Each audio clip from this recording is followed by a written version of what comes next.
Hola, muy buenas tardes a todos. Yo soy Miriel, formo parte del equipo de interpretación de aquí del Biomuseo. Les quiero dar la más cordial bienvenida a esta tarde a nuestra charla de experto visitante. Hoy contamos con el arquitecto Darío Montañez, que nos va a hablar un poquito de arquitectura moderna de Panamá. Arquitecto panameño con título de la Universidad de Panamá y el Savannah College of Art and Design. Trabaja como coordinador de interpretación y programas públicos de un museo de la localidad diseñado por Frank Gehry y como diseñador en jefe de una firma de arquitectura de una sola persona con sede en su recámara. En su tiempo libre es profesor de diseño arquitectónico y de arquitectura de Panamá en la Universidad de Panamá y en ISMUS, Escuela de Arquitectura y Diseño de América Latina y del Caribe. Sin más, comenzamos con su presentación. Buenas tardes. Yo quiero empezar dando las gracias al Biomuseo por invitarme a dar esta charla aquí.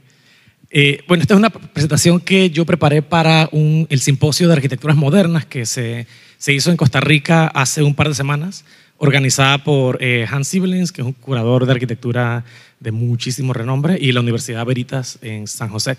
Ellos estaban compilando una serie de, lo que querían era una serie de presentaciones que contaran historias acerca de el desarrollo de la arquitectura moderna en los diferentes países de la región centroamericana, pensando en casi que como una reacción a la exhibición de arquitectura moderna latinoamericana que se hizo en el MoMA el año pasado y que era una exhibición de arquitectura moderna en Latinoamérica, pero que empezaba en México y de México saltaba a Venezuela y a Sudamérica. Entonces, para esa exhibición como muy importante, en un museo muy importante dedicado a, que fue el museo que albergó la exhibición de arquitectura moderna original, era como un punto ciego demasiado evidente y a partir de ahí toma forma este simposio, que en lo que consistió en invitar a expertos del tema de cada país para reunirse, conocerse y hablar acerca del tema. Entonces, lo que a mí me pidieron, bueno, basado en esa premisa, lo que yo traté de hacer es una compilación de esta historia de la llegada de las arquitecturas modernas a Panamá, qué pasó y en qué quedó todo, y que la he intitulado Hacia una arquitectura panameña. Todos conocemos esta frase, el Cecito Gacelá, que es que esto matará a aquello, que es una cita que todos los clases de teoría de la arquitectura se detiene un momentito en Víctor Hugo. Eso es una cita de Nuestra Señora de París. En esa novela, uno de los personajes se queja de la invención de la imprenta y de la palabra escrita, del libro moderno, como un método revolucionario de comunicación. Y lo que Víctor Hugo dice en 1831, que el personaje en 1482 estaba quejándose de que la llegada del libro iba a matar o a desplazar completamente la arquitectura como un medio de comunicación, porque en el siglo XV la manera de comunicar la gloria de Dios a las masas iletradas era a través de arquitectura que era literalmente legible.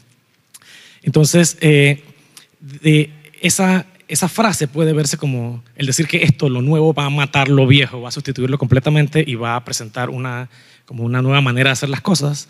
Es la premisa básica de cada revolución estilística artística, básicamente la arquitectura moderna y todas las otras arquitecturas. Y mi premisa es que Panamá puede verse la historia de la arquitectura como una serie de estos asesinatos, así donde llega una cosa nueva que asesina completamente y elimina a la cuestión anterior, arrancando por lo que había aquí originalmente, una ilustración de las cabañas primitivas de Oviedo, una ilustración como posterior a la descripción original, pero esas cabañas primitivas de los habitantes originarios de Panamá es sustituida a partir de 1501 por la arquitectura occidental, la arquitectura española. Aquí hay una vista de la Plaza de la Catedral en 1748, con el Cabildo en construcción y la Catedral en construcción. Esa arquitectura española, colonial, es a la vez asesinada con la llegada de las arquitecturas francesas o las arquitecturas norteamericanas de la construcción del ferrocarril en 1850 y la arquitectura francesa de los intentos de construcción del canal interoceánico. Este es el Grand Hotel, diseñado por el francés Georges Low entre 1874 y el 75. Esas arquitecturas francesas son a su vez asesinadas por la arquitectura republicana de la nueva República de Panamá. Este es el Palacio Nacional de Ruggieri de 1905 a 1908 y que es un estilo completamente diferente que, de nuevo, trataba de sustituir lo pasé y lo viejo por esta nueva imagen de país que queríamos representarnos a nosotros mismos. Esa arquitectura republicana es luego sustituida o asesinada por la llegada de la arquitectura del canal norteamericano. Esto es el edificio de la administración del canal de Austin P. Lord, Mario Schiavone y Samuel Heath. Pero realmente esa declaración nunca se da, porque no es que el asesinato es completo y sustituye lo viejo, sino que lo que sucede constantemente es que esta nueva ola, este nuevo estilo, en lugar de eliminar completamente lo anterior, como hubieran deseado cualquiera de sus promotores, lo que hace es que se combina con lo que ya existía, que nunca termina de desaparecer. Y lo que se produce al final es esa ciudad de Panamá, que es una mezcla de diferentes arquitecturas, de diferentes estilos, casi uno al lado del otro, casi que uno encima del otro. Entonces, pasamos a la carne del asunto. Yo voy a empezar esta historia en 1930, hablando de carne de cañón. Esto es Gennaro Ruggeri. Gennaro Ruggeri es el arquitecto que hizo el Palacio Nacional, que vimos hace un momento. Además de hacer el Palacio Nacional en 1905, hace también el Teatro Nacional, que está junto al Palacio Nacional. Luego, en 1907, hace el Palacio Municipal en Plaza Catedral. Y en 1910 hace el Instituto Nacional, que es ese edificio que está allí abajo. Entonces, este que está aquí no es Ruggeri, sino Florencio Armodio Arosemena, que es un ingeniero panameño que a los 32 años fue el encargado de construir el Teatro Nacional y el Palacio Nacional, y también construyó todos los otros edificios de Ruggeri. En 1928, él asume la presidencia de la República en medio de una crisis política y económica muy complicada. Y casi que inmediatamente vuelve a contratar a Ruggeri para hacer el proyecto del Palacio Legislativo y Palacio de Justicia. Esta vez, tal vez porque él era presidente, no le parecía apropiado él también ser el constructor del edificio. Así que, por lo menos en papel, se encarga a Ruggeri a ser el constructor, el contratista y el diseñador del Palacio de Justicia. El 2 de enero del 31 sucede el primer golpe de Estado en Panamá, acción comunal, después de una serie de movidas que todos conocemos seguramente, pues somos buenísimos en historia del país. Da un golpe de Estado a Arosemena, y en ese proceso está involucrado Rogelio Navarro. Rogelio Navarro es uno de los golpistas, pero también es un arquitecto. Él tenía 25 años y, de nuevo, de pura casualidad, se le encarga evaluar las obras del Palacio Legislativo y Palacio de Justicia. Entonces, Navarro hace un informe al gobierno nacional con el cual estaba asociado, a partir de Samuel Gutiérrez, todos los historiadores de la arquitectura panameña ven como un documento esencial del quiebre entre la arquitectura del status quo anterior con esta arquitectura revolucionaria y nueva. Y que es un documento que cuando uno lo lee está escrito, da medio que risa, medio que dolor, pero que es el inicio de esta crítica arquitectónica local que se basa como que en acuchillarle la espalda al otro arquitecto. Lo que dice Navarro, y que es un documento súper citable, vamos a empezar, empieza a decir que el proyecto evidencia la poquísima idoneidad técnica de Ruggeri. Demuestra una ignorancia casi completa de los modernos métodos de construcción porque estaba hecho de mampostería y no de concreto o de cemento. Dice que el proyecto es arcaico, impráctico, costoso e ineficiente, y estas son citas textuales, que el edificio tiene una escasez de ventilación y de luz directa que lo hace incómodo, que el 20% del área de la planta es pared, porque por ser de mampostería y de 3 pisos requería que los muros de la planta baja fueran terriblemente gruesos, que los planos evidentemente están confeccionados con descuido y poco interés, que el edificio no tiene una escalera principal, sino escaleras laterales que son incómodas, que no incluye locales para los juzgados municipales y de circuito, que era un requerimiento del edificio, básicamente, que solo tiene un sanitario por piso, que los planos que tenían que ser aprobados por contrato por la Secretaría de Agricultura y Obras Públicas nunca fueron aprobados, así que son ilegales. Seguimos. Que los planos son incompletos, faltos de detalles y de dimensiones, que las hojas tienen distintos tamaños, sin orden ni concatenación, que tiene errores de construcción, la obra que se había hecho hasta ese momento, el costo gastado hasta ese momento era exagerado y que demostraba mala administración. Y seguimos, que la escalera tenía escalones de 8 pulgadas que son incómodos e imposibles de subir, Y termina diciendo, bueno, que lo poco bueno que se encuentra en la obra y los planos son las correcciones y recomendaciones hechas por ingenieros panameños sobre el trabajo original de Ruggeri. Cerrando con que Ruggeri es un constructor de segunda a tercera categoría. Entonces, Navarro recomienda al gobierno con el cual está asociado que se le rescinde el contrato a Ruggeri, y eso se hace, y entonces se le encarga a él terminar la construcción. Entonces, uno pensaría después de esta introducción que, como en, no sé, el Fountainhead, el edificio que produce Navarro es una joya cuadrada, perfecta, divina y limpia de la arquitectura moderna, pero no.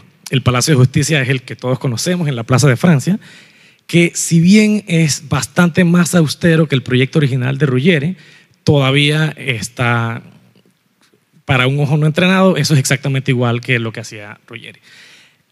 Y que cuando uno lo mira con más atención se da cuenta que hay una línea clara entre el basamento, la planta baja, que es muy, muy decorada, y lo que pasa más arriba. Y eso es porque Navarro entra al proyecto donde ya la planta baja estaba construida. Entonces, lo que resulta es que nuestro Palacio de Justicia es un híbrido, como un Frankenstein, que tiene una planta baja, hija de un arquitecto, y unas plantas altas, hijas de otro arquitecto, pero que tiene que trabajar con lo que ya está construido ahí, pues no podía demolerlo.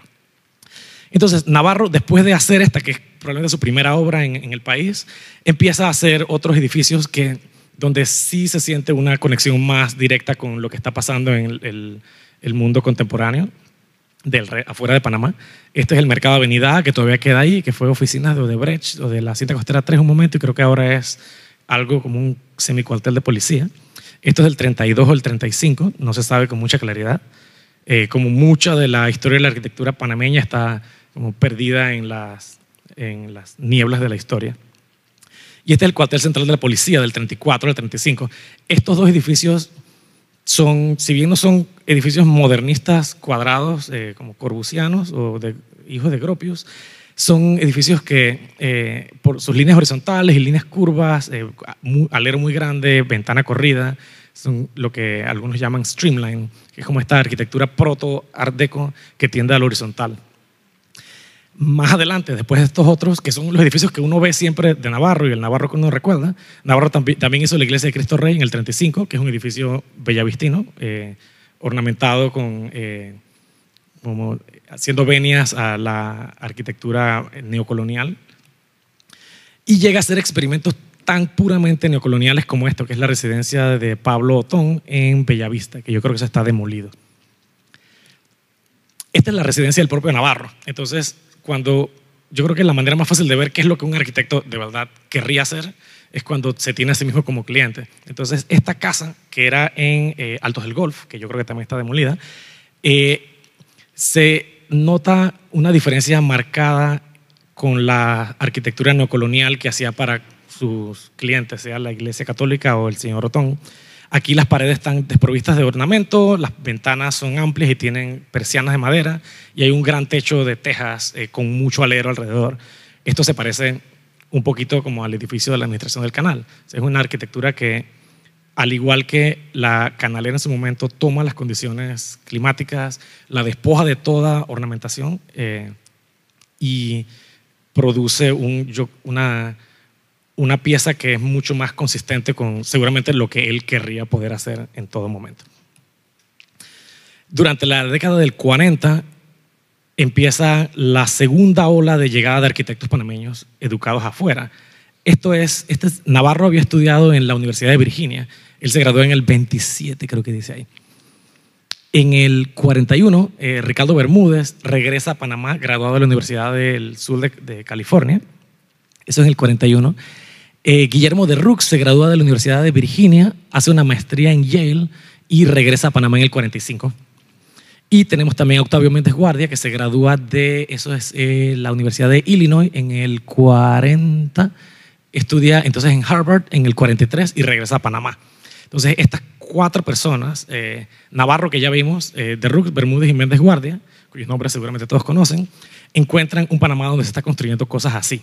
Esto es el edificio Sousa, que junto al edificio Hispania, que ahora está pintado de rosado para ser como un poquito más ofensivo todavía, es esta arquitectura neocolonial que vimos hace un momento, pero llevada a su siguiente estadio lógico. Es como un edificio de apartamentos pintoresco, asimétrico, muy ornamentado, que utiliza el lenguaje ornamental de la arquitectura como medio barroco, romántico, hispánico, del Spanish Colonial de California o del Mediterranean Revival de Florida, y lo lleva a una escala urbana un poco más alta. Lo que hay detrás de esos dos edificios son los edificios del Panamá de hoy, que ya conocemos, que hablaremos un poquito más adelante.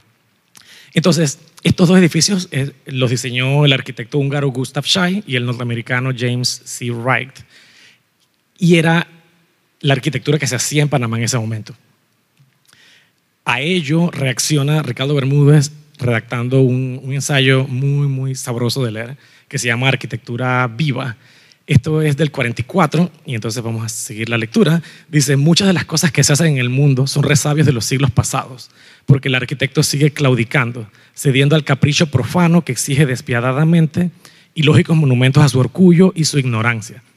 Quien así se entrega no está realizando honestamente el ejercicio de la arquitectura, sino simplemente reconstruyendo, como cualquier otro embalsamador, horrorosos cadáveres de arquitecturas de tiempos pasados.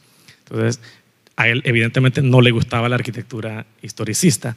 Y lo que empieza a hacer Derrux y Bermúdez, que se asocian cuando recién regresan a Panamá, es esta arquitectura modernista. Esta es la residencia Sasso, que queda demolida, que eso ahora son los estacionamientos de Rivasmith. Esta es una de sus primeras casas y es una casa que, a pesar que es cuadrada a primera vista, tiene en planta baja unas líneas curvas, tiene diagonales, o sea, es una caja que se aleja de la caja, que, como se dan cuenta, tiene la ventana horizontal de Le Corbusier, pero no hecha de cristal, sino hecha de persianas de madera, bloques ornamentales y bloques de vidrio en planta baja. El panameño Octavio Méndez Guardia y el norteamericano Harold Sander hacen la caja de ahorro en el 48, en la central, que es uno de los primeros edificios de oficina en altura que utiliza el lenguaje modernista brasileño, institucional. En este edificio de concreto tiene los famosos quiebrasoles, ahí debajo de la bandera hay una culata, que es esa característica como el muro con la caja, el paralelepípedo largo con culata ciega y quiebrasoles a los lados. Es un modelo que vamos a ver más adelante que se repite por todos lados. Derrux, Bermúdez y Méndez Guardia hacen en el 48 el plan maestro de la ciudad universitaria. Ese que es la obra cumbre de la arquitectura, la primera arquitectura moderna en Panamá, esta arquitectura gloriosa y heroica, está hecha a base de una serie de bloques perfectos puestos en este paisaje idílico de grama. En la cima de la colina estaba la biblioteca, evidentemente siendo como este icono de la sabiduría que está allá arriba en la colina a la cual todos podemos aspirar. Esta es la Facultad de Humanidades en el 48 y esta es la planta del plan original. Ahí está el edificio de Ingeniería y Arquitectura, donde se alberga la carrera de arquitectura, que la universidad había empezado a dictar en el 41. En ese momento, Octavio Méndez Pereira invita a Méndez Guardia, a Bermúdez y a Derrux, no solamente a ser profesores en la carrera de arquitectura, que es la primera carrera de arquitectura en el país, sino a diseñar el currículo. O sea, ellos no solamente enseñaban arquitectura, sino que inventaron cómo enseñar arquitectura y diseñaron el edificio donde se iba a enseñar arquitectura. Entonces, es una máquina completa donde todas las piezas de la maquinaria, el currículo, la manera, las personas que lo dictaban y el edificio donde se dictaba son productos de la mente de estos tres arquitectos. En 1950 se da la primera graduación de arquitectos panameños y empieza entonces a esta siguiente generación de arquitectos de Panamá educados en Panamá. Más adelante se siguieron haciendo adiciones al campus. Esta es la Facultad de Administración del 53, de Derrux y Bermúdez, ahora ya acompañados por el panameño René Bredes, que se había graduado de la Universidad de Chile en el 49, y esta es la Facultad de Ciencias del 60.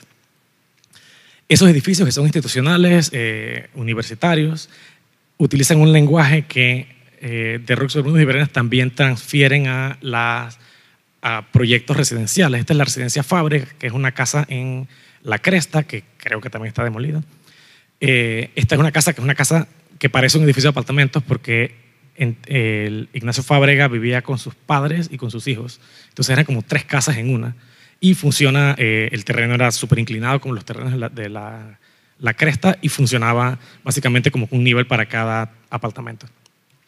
Pero al igual que con Navarro, cuando de Rux tiene que hacerle la casa a sus padres, ese lenguaje como más ascético de los proyectos institucionales vuelve a como ceder ante estos techos inclinados de tejas muy grandes. Esta es la casa de Rux que quedaba en Altos del Golf, creo que todavía está ahí por ahí. Cambiamos de década. En 1950, ya habiendo panameños graduados en Panamá, la escala y la densidad de la ciudad empieza a aumentar y la escala de esos proyectos arquitectónicos empieza a cambiar también. El primer proyecto que inaugura la década es el Panamá Hilton del 51, diseñada por Méndez y Sander, que hicieron la caja de ahorros que vimos hace un momento, ahora asociados con el arquitecto norteamericano Edward D. Stone. El Panamá Hilton, al igual que la colina de la universidad, que está relativamente cerca, estaba en la cima de una colina y era un bloque blanco que se veía desde toda la ciudad. O sea, básicamente desde el casco viejo o desde el área circundante, como la escala era mucho menor, el edificio era visible y se iluminaba de noche. Así que era también como un monumento a esta arquitectura nueva colocada en el corazón justo al lado de Bellavista. El Panamá Hilton todos lo conocen o todos se acuerdan cómo era originalmente. Alero, ventilación cruzada, todos estos paradigmas de la arquitectura moderna.